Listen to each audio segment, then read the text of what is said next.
Bueno, vamos con las conclusiones y también lo divido en dos partes para que sea un poquito más, un poquito y otro poquito. Bueno, ya sabéis que esto, el tema termina en el año 2000. Como siempre, hay que añadir un poquito de conclusiones explicando un poco más allá. Bueno, aquí las conclusiones las he hecho más largas para que tengamos idea, para que sepamos cómo ha ido España, porque esto ya es muy reciente y vamos a hablar del confinamiento. Quiero decir, vamos a llegar hasta hoy, pues que tengamos un poquito de idea de dónde viene todo esto. Pero pues vosotros, para vuestro trabajo, para vuestro examen, para vuestro resumen, sabed que esta parte de conclusiones la reducimos. Vamos a ir viendo de cada gobierno. Ponemos un par o tres de ideas importantes y ya está. Un par de frasecitas simplemente las vamos explicando qué va a ir pasando en España después del año 2000, para que no quede cortado sin más. Empezamos. En el año 2000 hay elecciones. ¿Recordáis? El PP estaba en minoría y gobernaba con Convergencia y Unión, Partido Nacionalista de Cataluña, con el Partido Nacionalista Vasco, con Coalición Canaria.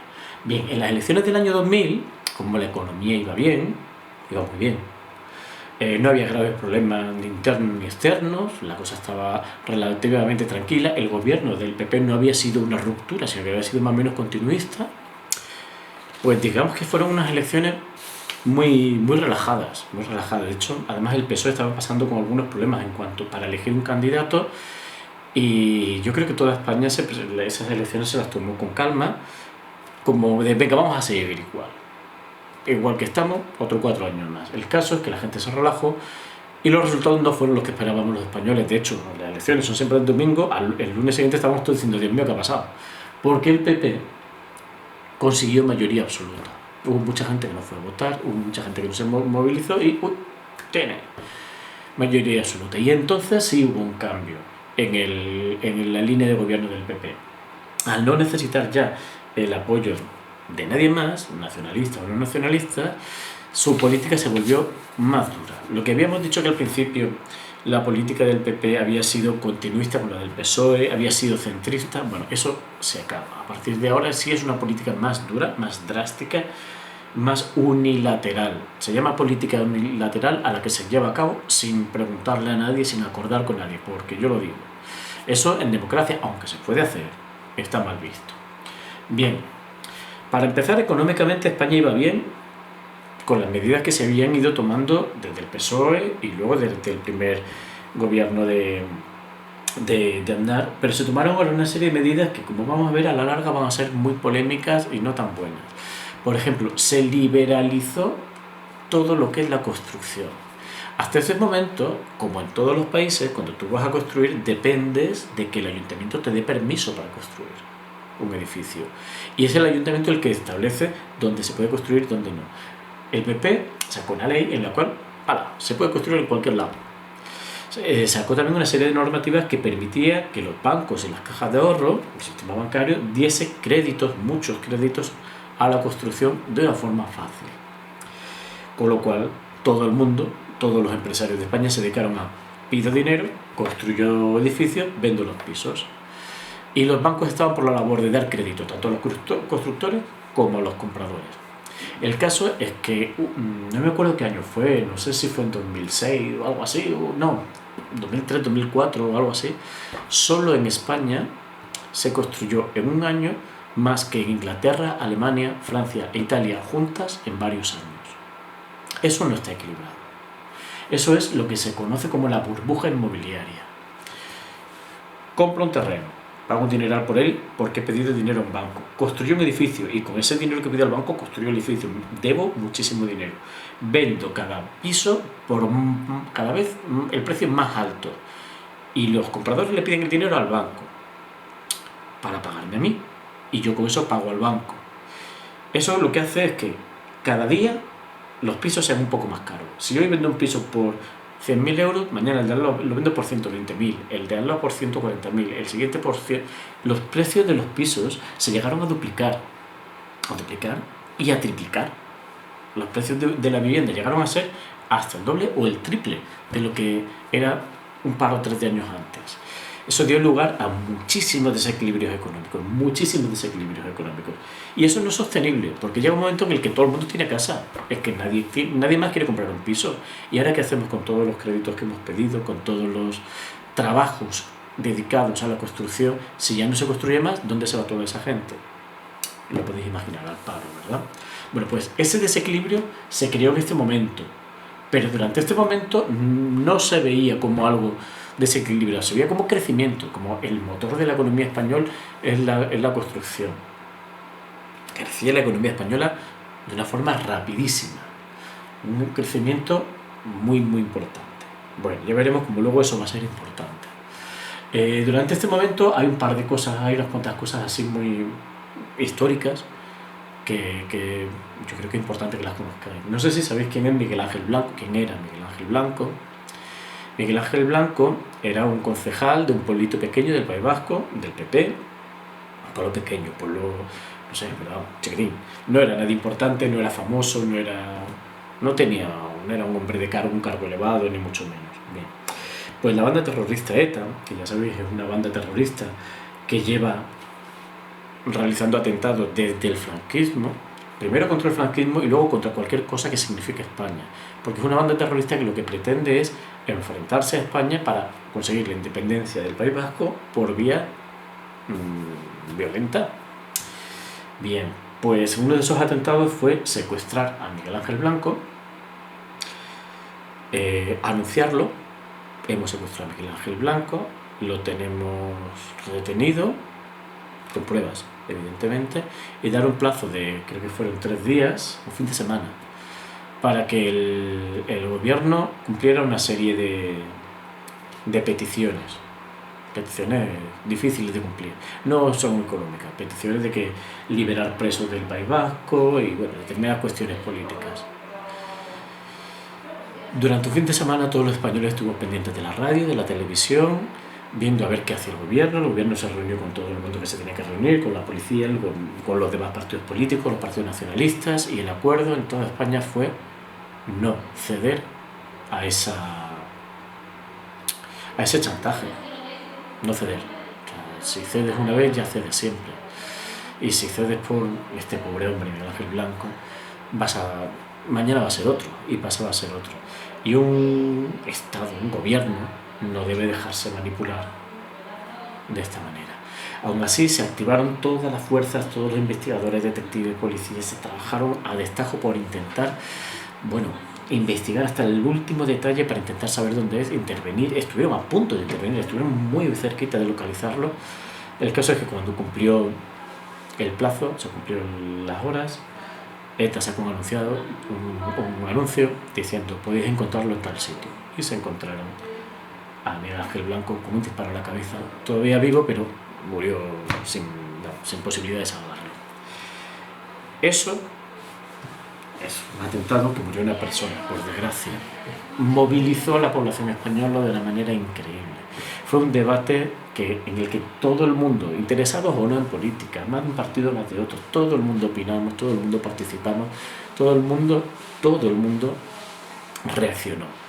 Y ayudó a que mucha gente que en el País Vasco, apoyaba o no apoyaba, o no acababa de criticar a ETA, pues ya se quitara la careta a todo el mundo y dijera, así no, asesinato a sangre fría, esto no es viable en una sociedad democrática avanzada, esto no puede ser así. Y hubo un movimiento muy importante contra ese movimiento violento de ETA. Fue un fin de semana muy duro, saber que van a matar a alguien, que te lo han dicho, y estar escuchando durante 72 horas todas las noticias esperando un halo de esperanza y al final ver que no. Movilizaciones, salimos todos los españoles a la calle, millones y millones de personas en España salimos a protestar contra eso, da igual los partidos. Hay un momento súper emocionante cuando en el propio País Vasco millones de personas, miles de personas salen a las calles, y los policías en el País Vasco muchas veces cuando están de servicio llevan la cara tapada para evitar ser reconocidos y que les pueda haber atentados contra ellos. Y hubo un momento en el que a raíz de este atentado, en las protestas, todos los policías se quitaron las máscaras y dicen que esto soy yo el siguiente. Fue un momento muy emocionante, muy duro. Otro momento también emocionante por la importancia que tiene y muy duro también, fue cuando dentro de la política de apoyo a la OTAN, a Estados Unidos, España, Reino Unido y Estados Unidos, los presidentes se reúnen en las islas de las Azores, unas islas de Portugal, en mitad del Océano Atlántico, y hacen un comunicado al mundo entero diciendo: creemos que en Irak, país de Oriente Medio, hay armas de destrucción masiva, armas químicas, gases que pueden destruir y matar a cientos de miles de personas, y vamos a invadir Irak. No presentaron ninguna prueba, no existía ninguna prueba. Ahora mismo en la actualidad sabemos que no había armas de destrucción masiva, no las hubo nunca. Era toda una excusa, era todo un montaje. ¿Qué querían estos tres países, Estados Unidos, Gran Bretaña y España? Intervenir en Irak militarmente para quedarse con los pozos petrolíferos que hay en Irak, que son de los más importantes del mundo. Se movilizó una guerra enorme, no se hizo caso a la ONU, Organización de las Naciones Unidas, hubo protestas en todo el mundo contra esa guerra, se invadió Irak, se destrozó el país por completo. De hecho, sigue destrozado a fecha de hoy en día, y han pasado 17 años desde esa guerra. Sigue destrozado, una guerra civil continua. El país está iban millones de personas muertas por la raíz de esta guerra. Y todo para controlar el petróleo. ¿Qué se ha controlado el petróleo? Lo ha controlado sobre todo Estados Unidos, y bueno, sí, lo controlamos. Pero no había armas de destrucción masiva, no había ninguna vinculación con grupos terroristas, no había nada, era todo un montaje. Eso llevó a que la sociedad española protestara. Hubo una encuesta que daba que el 92% de la población española estaba en contra de la intervención militar en Irak. Aún así el gobierno intervino en Irak, participó en la guerra de Irak.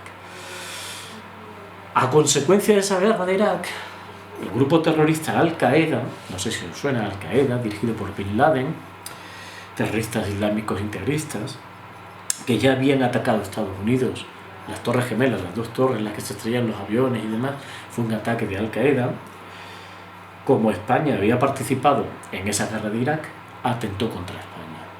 Y el 11 de marzo de 2004, en la estación de trenes de Atocha, en Madrid, la estación más grande de España, y en varios trenes de cercanías, trenes que van de barrios al centro de Madrid, donde todos los trabajadores van miles y miles y miles cada día para ir a trabajar y para volver, colocó una serie de bombas. 193 muertos, más de 2.000 heridos, y bueno, fue tremendo. Fue un atentado brutal, tremendo. El atentado más grande que sufrió España, pero fue de largo. Y ese atentado tuvo lugar para castigar a España por haber participado en un ataque a un país musulmán. Bien, eso ocurrió durante este gobierno de Aznar. Años después, porque estas cosas llevan tiempo, ha habido casos judiciales, jueces, sentencias, denuncias, y de los ministros que participaron de este gobierno de Aznar, más de la mitad han sido imputados, es decir, acusados, muchos de ellos sentenciados. El partido también, como organización, también ha sido sentenciado, culpable de corrupción política. Ahora mismo, con el paso del tiempo, sabemos que durante este tiempo, esta burbuja inmobiliaria, todo ese crecimiento, construcción, créditos, bancos dando dinero, todo ese gran desarrollo económico, bueno, pues el PP lo utilizó de forma sistemática para desviar dinero o a empresas cercanas, de amigos, o para financiación ilegal de un partido político. Los partidos políticos tienen muchos gastos, gastan muchísimo dinero, sobre todo en campañas, anuncios, políticas, en cargos, en sueldos. Pues el Partido Popular estuvo financiándose de esta manera ilegal durante años. Y claro, los juicios, las investigaciones llevan años. Toda esta corrupción masiva salió unos 10 años más tarde. Tardó mucho tiempo en investigarse. Pero ahora sabemos que fue una época tremenda en cuanto a corrupción. Siguiente gobierno, José Luis Rodríguez Zapatero, 2004. 2004, atentado del 2004. 11M fueron los atentados, el 14 fueron las elecciones. Los atentados fueron 3 días antes de las elecciones. Las elecciones estaban convocadas con más tiempo, claro. La fecha la eligieron queriendo los terroristas, para desestabilizar el país, no solamente por los muertos, sino por el nivel político, a ver cómo reaccionamos en 3 días de cara a unas elecciones. ¿Qué hizo el gobierno del PP? El gobierno del PP, ahora lo sabemos, también hay juicio y hay sentencia, manipuló la información y sabiendo que había sido un ataque islámico durante los días previos a las elecciones, el ministro de Interior, Acebes, salió diciendo que no, que había sido ETA, sabiendo que es mentira. ¿Por qué? Porque si la culpa la echa a ETA, sabía que iba a tener más votos en España, que iba a obtener. Es una maniobra política para conseguir votos. A ver si conseguimos mantener la mentira durante 3 días y luego decir, uy, pero ganamos las elecciones. El caso es que se supo en el momento. En los mismos días la policía salió aclarando que no era ETA. En muy poco tiempo se detuvo a los terroristas. Y esos 3 días de manipulación tan abierta hicieron que el PP perdiera unas elecciones que tenía ganadas y ganó José Luis Rodríguez Zapatero, que era un líder del PSOE muy poco carismático, muy poca personalidad. En principio la gente no le daba mucha seriedad.